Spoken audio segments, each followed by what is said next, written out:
Welcome to the Escarpment.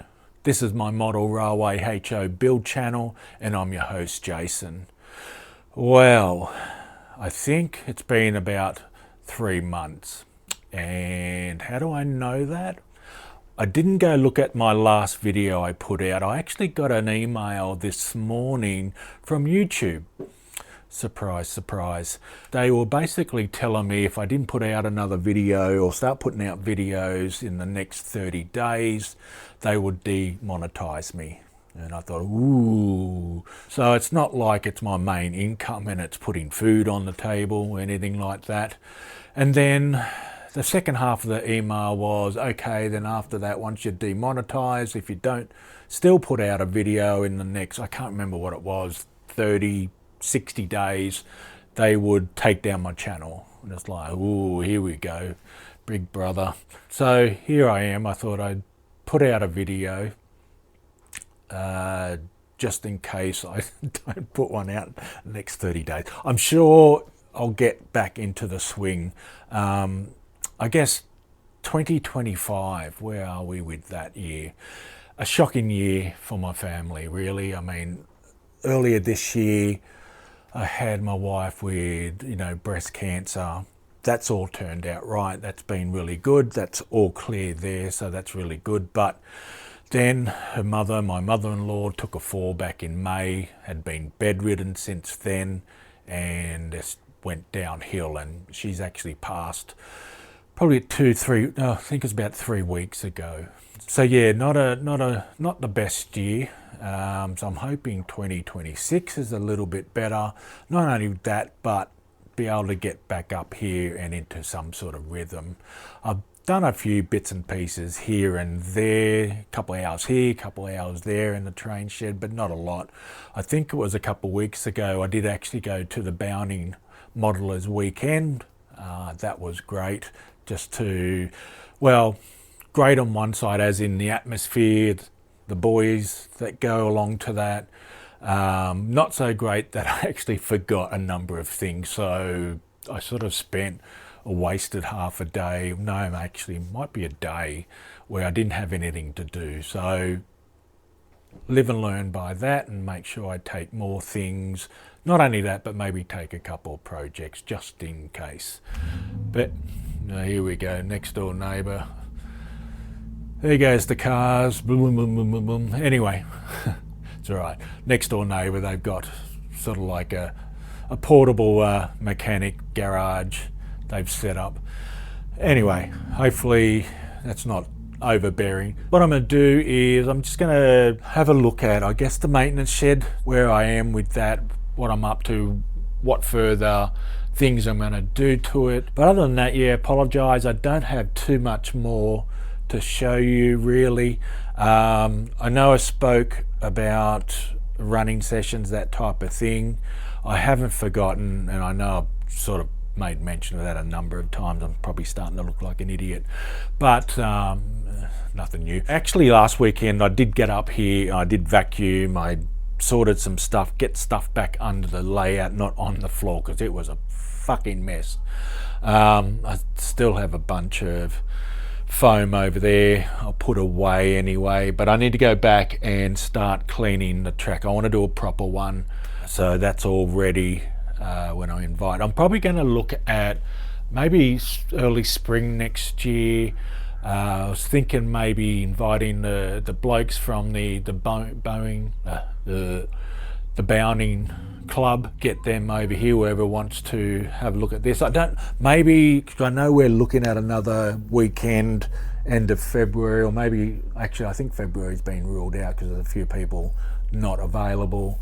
Maybe they're looking early March. Now maybe if my holidays go well over Christmas, knock on wood, maybe I'll set up a thing for maybe the start of that weekend, or maybe a weekend before, weekend after, for maybe just a bit of a session. Bring over your own trains if you want and just have a bit of a play on the layout. I won't probably have any actual running sessions drawn up at that point. I still haven't even got that far, other than a few thoughts here and there. What we're going to do, we'll go over the bench, we'll have a look at this maintenance shed that I'm putting together, and then come back to the seat. Actually, I don't even know I've come back to the seat. There's probably not much more to talk about than I've already have rambled on here. But anyway, let's go and have a look at what's on the bench. This is the Owen maintenance depot shed. What you can see here, mainly the walls on the external and the roof actually originally came from this particular kit. It's a pike stuff. But what I sort of did, I've used the pike stuff here on the outsides. As part of that, what I did some 3D printing on the foundation. So that's the back side. I don't want to move things at the moment because I'm in the middle of putting the roof together and it's all squared off. You can see I've used some blue tack just to get that squareness in place. I've also lined the inside walls and used a lot of these girders, vertical and horizontal, just to give the inside a little bit more realism, because you know there will, with the roof, there will be skylights cut out. You will have the lights, the LED lights above, so there will be light going into it. So I just wanted to make sure I deck out the inside a little bit more. The whole shed hasn't been fully weathered as yet. I've just made sure I've given the main coats colour, put them down in place. So right here you can see the white roller doors. They were all custom made and 3D printed, same as the small roller doors on the outsides. I've got two of these steps that are 3D printed as well, and they'll go on the outside. On the inside too, I am going to do some platform work. So for instance, on this side here, because the doors are a little bit higher here because I put in these foundations, there will be a platform with stairs on each side putting this area here. I'm also going to put a second story platform up top, because obviously this is a maintenance shed, and not only getting to the loco, but you may need to get to the roof as well. Bit of that's going to be done on both sides. That'll be the internals roughly. Obviously it'll have a whole bunch of other accessories, stuff like that, as part of the roof, because originally you had these roofs here and it was only going to take up that sort of space, and without having any, I guess, structure in place to sort of give me a foundation to put the roof on, I decided I was going to come up with my own, and I got onto AliExpress, and there's these are actually 3mm. I don't know if you can see that there. They've got holes in them. It's 3mm by 3mm. I guess steel, what it's meant to represent. And I've sort of built this structure here, which will then fit.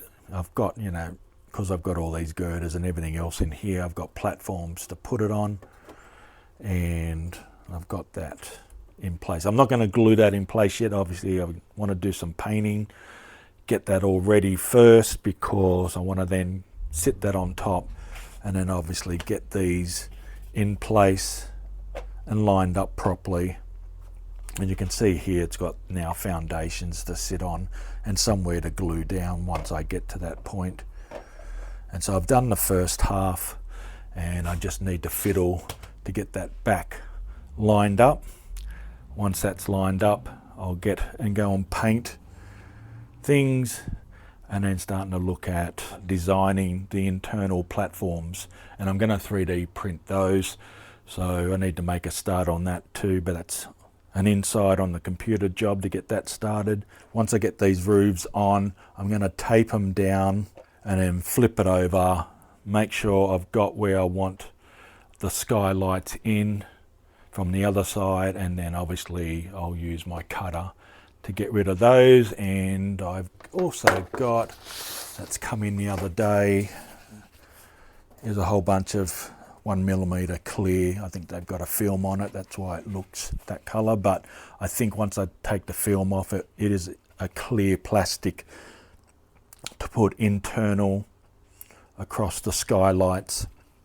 But I don't know whether I'm going to have them ultra clear at this stage or use some sandpaper to rough them up to get that opaque look to them. But anyway, watch that space. I haven't decided. I'll probably do a sample piece, hoping not to go down a rabbit hole with this particular kit like I did with the Owen milk depot.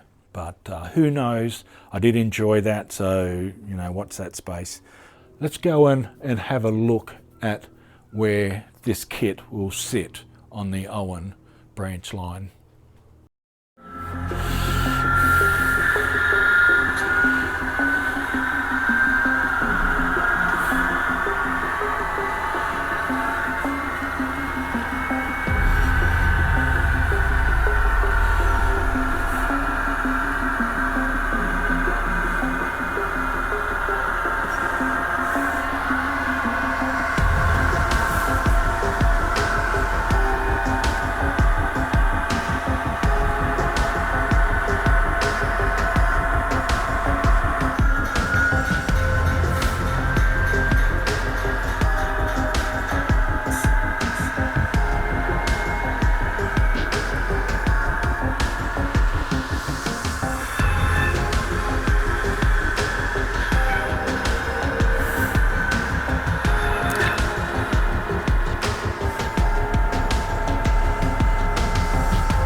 So I thought I'd just chuck in a little bit of a run there, just to sort of show off a little bit of that area I've been working on, as well as where the maintenance shed is going over there on the Owen branch line. Got some Christmas holidays coming up, so I'm hoping I get a bit of time during that period, because I know this year, just due to everything that's happened this year, we actually have made Christmas really quiet. So instead of having a number of days and lunches here, we decided the main lunch will be elsewhere. One of the kids have volunteered to put their hand up, which has been great.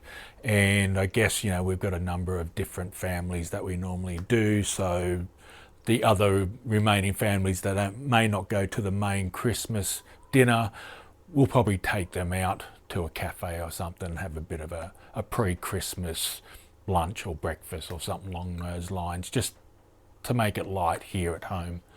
What I want to do is just concentrate and getting this room cleaned up, getting the track cleaned. Hopefully over Christmas, what I want to do is get back to that tunnel area over here at Stanwell. And then what I want to do is lay down the ballast within the tunnel, so I can get that tunnel all back together. I mean, it's sort of there together, but what I mean is getting the, I guess, the supports back in place and having that complete. Because what I want to do is then put in a fascia over there to start giving that some shape.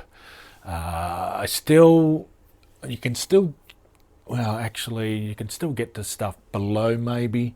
I need to still think about if something goes wrong in that tunnel, and because the fascia, what I want to do over there, I need to think about that just in case I need to reach in there for an emergency. I mean, the tunnel's not that long, so I could probably reach in there by hand at either end if I need to pull out a derailed carriage or train or engine, that type of thing. So I'll just have a bit of a think about that, do some testing there. Also probably build a tool for when I do track cleaning, that I'll have it on a bit of a handle so I can still clean the track in there without pulling anything apart. But anyway, you know, things come up, we'll see how that goes. Other than that, what I'm going to do is probably end the video here, because I think I've rambled way too much in this video given the amount of content or lack of content that I've got. But anyway, until next time, and I'm hoping it'll be sooner than later, and before any more threats from, I guess, YouTube. But anyway, bye for now.